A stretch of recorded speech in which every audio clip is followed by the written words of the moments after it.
Colligative properties के अंदर हम डिस्कशन करेंगे डिप्रेशन इन फ्रीजिंग पॉइंट के बारे में। कल की क्लास में एलिवेशन इन बॉइलिंग पॉइंट के बारे में डिस्कस किया था हमने। कोलिगेटिव प्रॉपर्टीज सॉल्यूशन की चार होती हैं: elevation in boiling point, depression in freezing point, osmotic pressure and relative lowering in vapour pressure. उनमें से जो सेकंड प्रॉपर्टी है that is depression in freezing point. Depression का मतलब होता है कमी, कम होना। जैसे वाटर का फ्रीजिंग पॉइंट 0 डिग्री सेल्सियस है, अगर इसमें कुछ क्वांटिटी सॉल्यूट की मिला दी जाए तो उस कंडीशन में ये प्योर सॉल्वेंट से सॉल्यूशन के फॉर्म में आ जाएगा, तब इसका फ्रीजिंग पॉइंट थोड़ा सा कम हो जाएगा। फ्रीजिंग पॉइंट नेगेटिव में चला जाएगा, 0 डिग्री सेल्सियस से नीचे। तो जो कमी इसके फ्रीजिंग पॉइंट में होगी वही डिप्रेशन इन फ्रीजिंग पॉइंट है। तो हम ये कह सकते हैं कि depression in freezing point is equal to the difference of freezing point of pure solvent and freezing point of solution. मतलब प्योर सॉल्वेंट का जो फ्रीजिंग पॉइंट है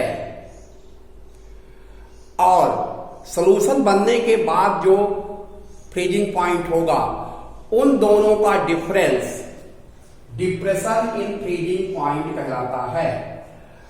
तो इसकी वैल्यू को हम डिनोट करते हैं डेल्टा टी एफ से। Delta T F equal to freezing point of pure solvent minus freezing point of solution. Experimentally ये पाया गया है कि depression is freezing point elevation in boiling point की तरह ही मोलरिटी पर ही डिपेंड करता है। ये मोलरिटी के डायरेक्टली प्रोपोर्शनल होता है। It means delta T F is directly proportional to m. Small m. Here small m is molarity of solution. अब जब हम प्रोपोर्शनल के साइन को हटाएंगे तो कांस्टेंट आएगा, then it becomes delta T F equal to K F M. यहां पर delta T F depression in freezing point है, K F molar depression constant है and F is molarity of solution. Now delta T F equal to K F M. If molarity of solution is 1, then delta T F equal to K F into 1। It means delta T F equal to K F. ये कब possible है?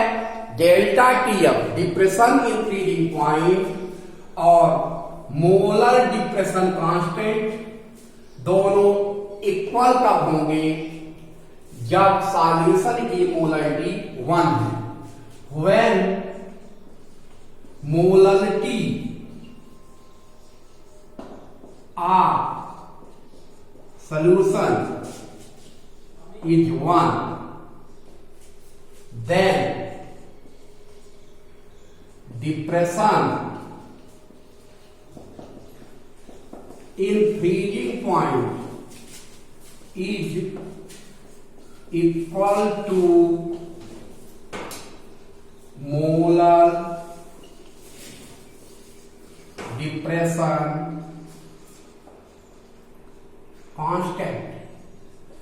जब solution की molarity 1 होगी, उस condition में depression in freezing point molar depression constant के equal होगा। अब हम इस कोलिगेटिव प्रॉपर्टी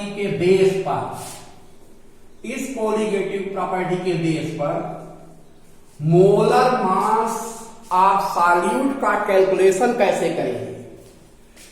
डिटरमिनेशन ऑफ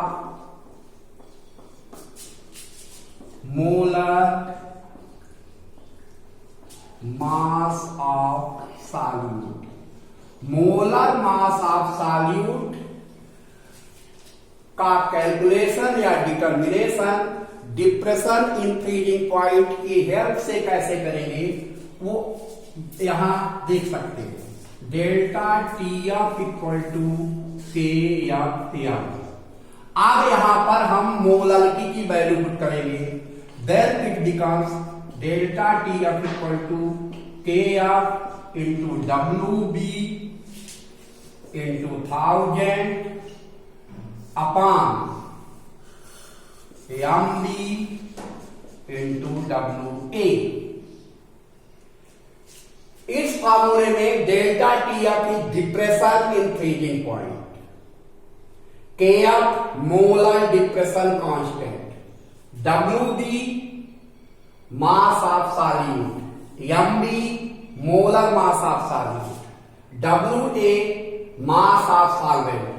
अब हमें एम बी को कैलकुलेट करना है। Then this equation becomes M B equal to K F into W B into 1000 upon delta T F into W A. By this formula we can calculate molar mass of solute.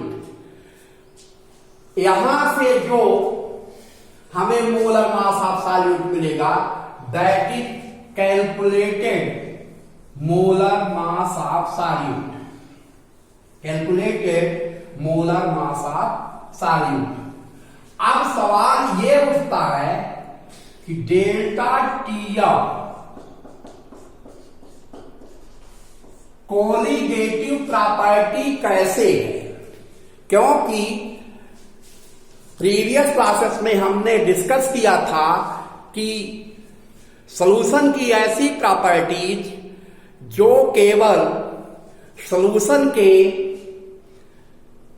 Number of moles of solute, solution के अंदर जो moles है solute के, उस पे depend करती है। Number of moles of solute पे डिपेंड करती है। वो कोलिगेटिव प्रॉपर्टी है। सॉल्यूशन के नेचर पे ये प्रॉपर्टी डिपेंड नहीं करती। तो यहां पर हम देख रहे हैं कि depression in freezing point molarity पे डिपेंड करता है। अब मोलारिटी डिपेंड करती है number of moles of solute पे।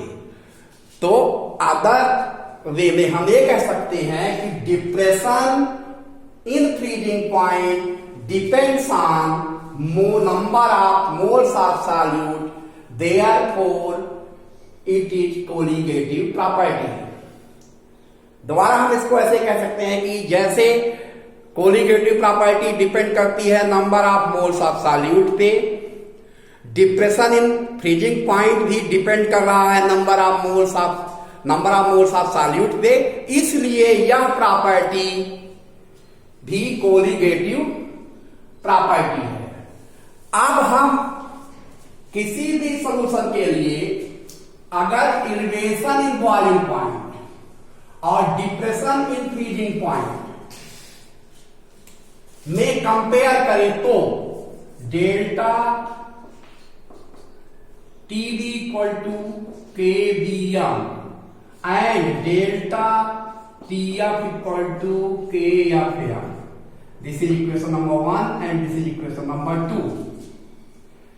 इक्वेशन नंबर 1 और इक्वेशन नंबर 2 को अगर हम डिवाइड करें तो delta TB upon delta T F equal to K B M upon K F M. M यहां कैंसिल हो जाएगा। Then it becomes delta TB upon delta T F equal to K B upon K F. ये relation ये indicate करता है कि जो ratio elevation in boiling point और डिप्रेशन इन फ्रीजिंग पॉइंट में होगा, वही रेशियो मोलर एलिवेशन कांस्टेंट व मोलर डिप्रेशन कांस्टेंट के बीच होगा।